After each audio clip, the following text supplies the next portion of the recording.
श्री राधा जी का अवतरण। नृगपुत्र राजा सुचंद्र का एवं पितरों की मानसी कन्या सुचंद्र पत्नी कलावती का पुनः जन्म हुआ। सुचंद्र तो ऋषभानु गोप के रूप में उत्पन्न हुए एवं कलावती कीर्तिदा गोपी के रूप में। यथा समय दोनों का विवाह होकर पुनर्मिलन हुआ। एक तो राजा सुचंद्र हरि के अंश से ही उत्पन्न थे। उस पर उन्होंने पत्नी सहित दिव्य 12 वर्षों तक तप करके ब्रह्मा को संतुष्ट किया। इसीलिए कमल योनि ने ही यह वर दिया था, द्वापर के अंत में स्वयं श्री राधा तुम दोनों की पुत्र बनेंगी। स्वयं श्री राधा तुम दोनों की पुत्री बनेंगी। उस वर की सिद्धि के लिए ही सुचंद्र ऋषभानु गोप बने हैं।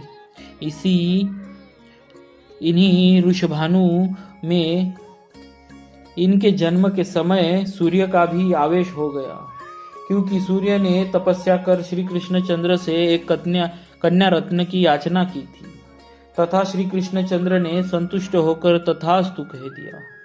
इसके अतिरिक्त नित्य लीला के ऋषभानु एवं कीर्तिदा ये दोनों भी इन्हीं ऋषभानु गोप एवं कीर्तिदा में समाविष्ट हो गए, क्योंकि स्वयं गोलोक विहारिणी राधा का अवतरण होने जा रहा है।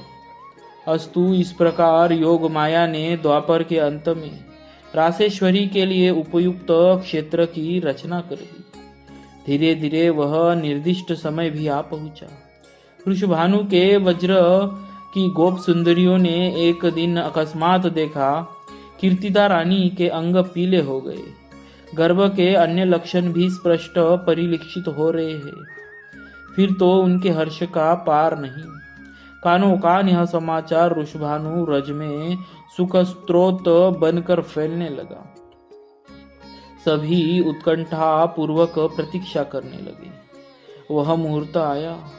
भाद्रपद की शुक्ला अष्टमी है, चंद्रवासर है, मध्याह्न है। कीर्तिदा रानी रत्न पर्यक पर विराजित है। एक घड़ी पूर्व से प्रसव का आभास सा मिलने लगा। वृद्ध गोपिकाएं उन्हें घेरे बैठी है। इस समय आकाश मेघाच्छन्न हो रहा है। सहसा प्रसूति गृह में एक ज्योति फैल जाती है।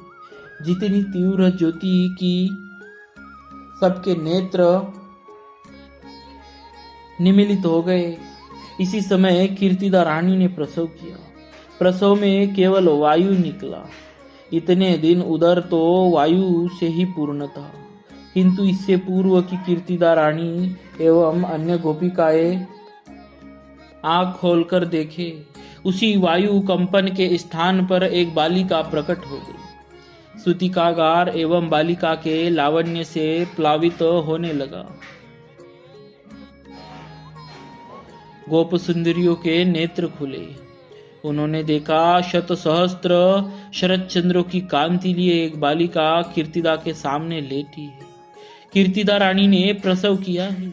कीर्तिदा रानी को यह प्रतीत हुआ, मेरे द्वारा सद्या प्रसूत इस कन्या के अंगों में मानो किसी दिव्याति दिव्य शतमूली प्रसून की आभा भरी हो, अथवा रक्तवर्ण की तड़िल लहरी ही बालिका रूप में परिणित हो गई हो। आनंद विवशा कीर्तिदा रानी कुछ बोलना ही चाहती है, पर बोल नहीं पाती। मन ही मन 2 लक्ष गोदानों का संकल्प करती है। संयोग की बात, आज ही कुछ देर पहले से करभाजन, श्रृंगी, गर्ग एवं दुर्वासा चारों वहां आए हुए। गोपों की प्रार्थना पर ऋषभानु को आनंद में निमग्न करते हुए वे श्री राधा के ग्रह नक्षत्र का निर्णय कर रहे। बालिका का नाम रखा गया राधिका नाम ऋषभानु एवं कीर्तिदा दोनों ने मिलकर रखा। लोहित वर्ण विद्युत लहरी सी अंग प्रभा होने के कारण राधिका नाम जगत में विख्यात हुआ। इस प्रकार अयोनि संभावना अयोनि संभवा श्री राधा भूतल पर श्री विश्वभानु एवं कीर्तिदा रानी की पुत्री के रूप में प्रकट हुई।